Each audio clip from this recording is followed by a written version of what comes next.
Happy CONCACAF Nations League week. It is coming up this Thursday, the semifinals. The final and third place game on Sunday. It is here in my backyard of Los Angeles in the greatest stadium ever built, SoFi Stadium. I will be there. I'm actually taking my wife. It's our date night. So I'm excited because the USA-Panama game starts at 4. I got to bridge it. I don't know if I'm going to be able to stay for all of Mexico, Canada, because if I stay for the end with that packed house, I'll get home at like 2 in the morning. I don't want that. That's like 10 hours of football. So I'm going to have to, I'm trying to think maybe first half of Mexico, Canada leave and let her drive me home and I can watch on my phone. Okay, that's the way you do it. And I can be back here to film a video for your viewing and listening pleasure. Here on the Soccer OG, we have the Nations League covered from pillar to post, feet on the ground there in Los Angeles at SoFi Stadium for all the extravaganza. Like and subscribe. Hit that like button. Let's get to 5,000 subscribers. I know we can do it. Could we do it by the end of this week? It's a challenge from me to you. See if we can do it here in the Nations League in a very exciting tournament indeed. Let me. I'm just speaking without thinking. I'm sorry. It's a nice tournament. Yeah, it is. It is framed by the fact the United States has won all 3 editions of it. And now there's this pressure to get onto it. So I think that's big. We get the possibility of a USA-Mexico or a USA-Canada, which is compelling, although there will be some empty seats if that's the final on Sunday. But we'll get into all of it. I'm going to preview the 2 semifinals. I'm going to give you predictions, and I'll give you my eventual winner. Stick around for that. Might be a bit surprising, or may not be.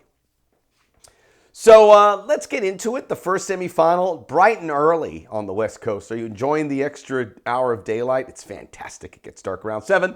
The game will kick off at 4. USA and Panama. USA, we talked about the roster. I'm going to give you some keys to the game, certainly for the United States.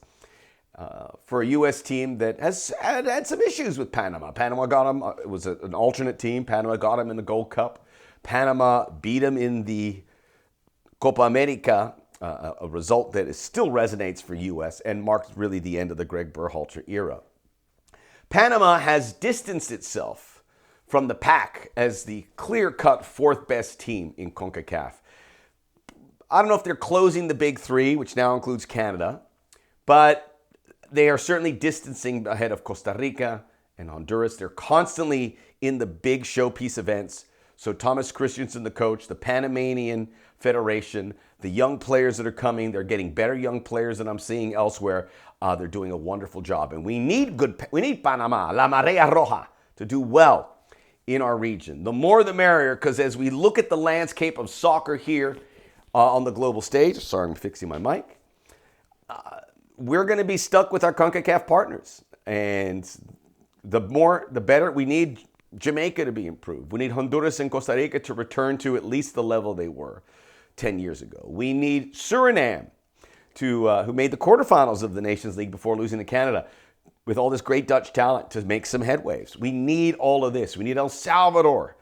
So some of these dormant nations, Trinidad and Tobago, we need them, but I don't know if we're going to get them all. So you take all the positives that you can get. So Panama is going to come in, and I think they're going to be a team that can win this game. I don't think the United States are favorites. I don't think they're massive favorites by any means. I think we're going to watch this game, and it's going to be a grind. It's going to be uncomfortable. Mauricio Pochettino did have a January camp. As we saw the roster, the January camp has produced a lot of players. I can't remember a January camp where on a March big Nations League, certainly since the short era of the Nations League, where so many January camp players are featured, from Patrick Schulte to Diego Luna to Brian White to Patrick Ajimang and now Jack McGlynn, who comes in for the injured Johnny Cardoso. I don't know if he came in because Houston, I don't think Houston's playing this weekend, and it made sense. I hope to think it was on his own merits. I'm sure Pochettino's not playing games here. He wants to get it all right. So if he had to grab somebody from Europe, he could do it. And I think it's 7 MLS players, very exciting. I know some of them are there because of injuries, but still. We were wondering how Pochettino would view it. Would he look at MLS as like, absolutely not. I'm not trusting that league. I'm not trusting those players. He's looking at it and he is using his gut. So I mean, the Diego Luna was that selection that certainly gave you that belief that he saw someone in January and bought in on it. So USA, the keys for this team, as we look at it, dealing with some allergies, so you might hear some of that, so I do apologize. The U.S. for me, the keys, we said in the last show, is Josh Sargent. There is no real options with regards to the forwards. And I will tell you, as much as I like Brian White and Patrick Agyemang, I don't really want to see them put in an emergency situation here. We need Josh Sargent to score. This is his first real time in front of Mauricio Pochettino. He's dealt with his injuries in the past, like so many Americans. Currently, Chris Richards is back. Gio Reyna is back. But there are a few other players at the forward position that have given Josh Sargent this opportunity. Ricardo Pepi is out. Flo Balogun is out. Haji Wright was out. And I wonder if there was some conversations between the Haji Wright camp and the U.S. camp saying he can be back if you need him. And then he comes back this past weekend and scores a hat trick for Coventry City. I would certainly like Haji Wright ahead of Patrick Agyemang and Brian White. He's a better player. He's played some important games. He scored a goal at the World Cup. Haji Wright, if we have some problems with the number 9, I think Mauricio Pochettino might have to answer some questions. He should answer some questions. He should answer some questions anyway. But if Josh Sargent in that Panama game goes 55, 60 minutes, doesn't score a goal, and then we got to bring in someone else, this could go badly quickly. So I certainly have Josh Sargent as my number 1 key player. The center back pairing, I truly believe it's going to be Tim Ream and probably Mark McKenzie, because that's the team that got them through against Jamaica. If it is Mark McKenzie and Chris Richards, it means that they've impressed in training, and that is the pairing for the future, and we're moving forward.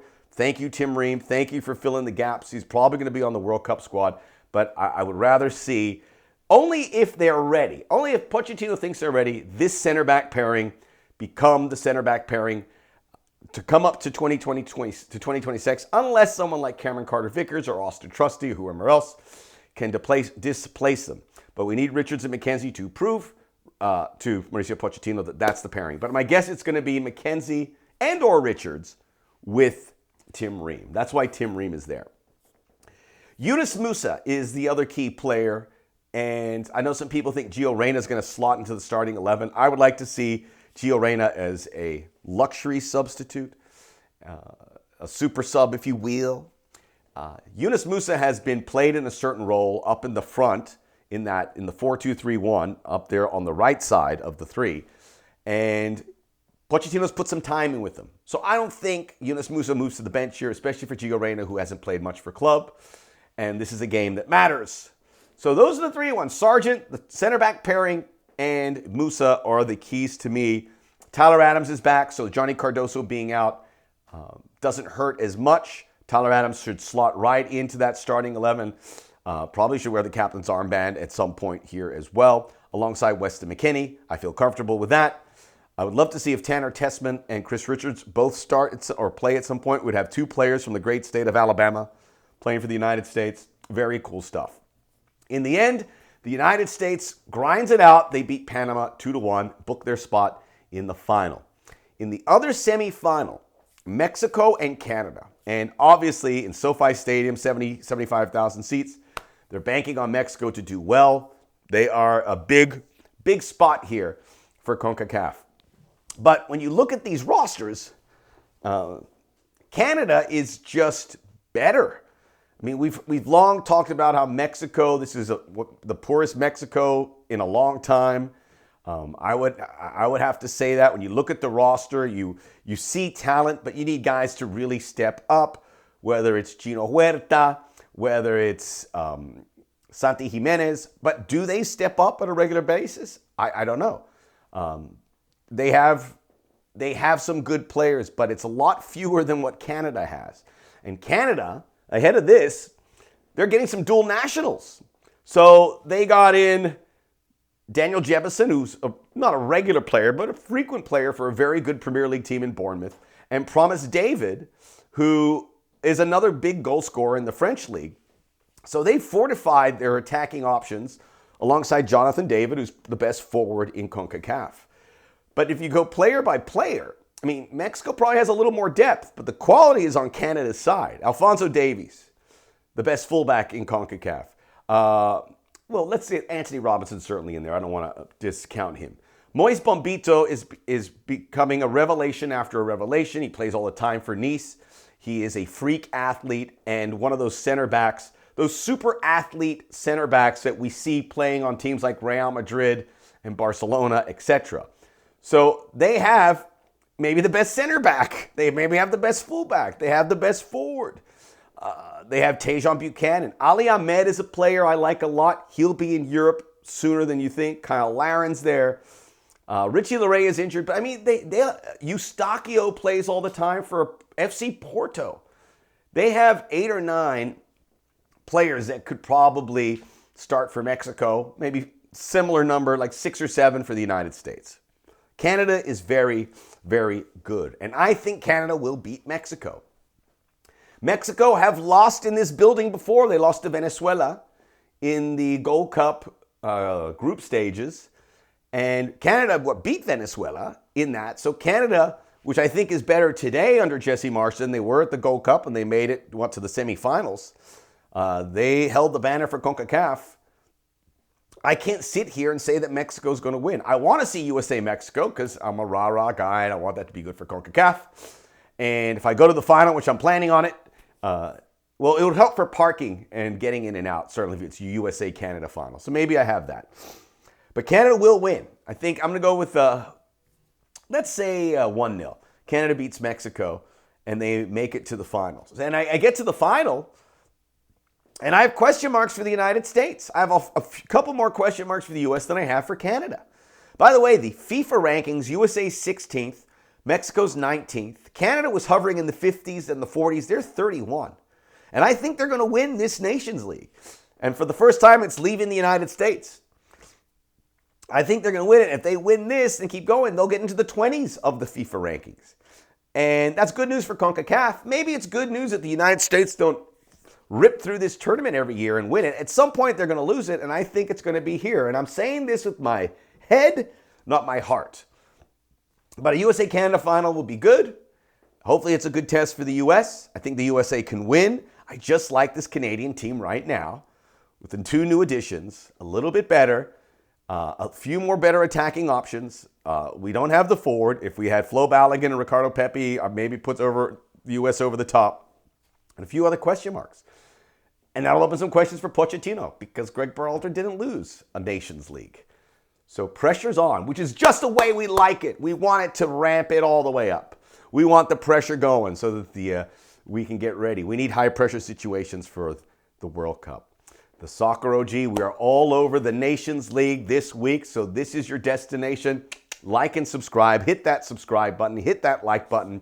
Leave a question. I'm happy to open some discourse up. I want to talk to you. Who do you think's going to win it? What are your predictions? Let's see who gets it right. We'll see you very soon. Live in LA.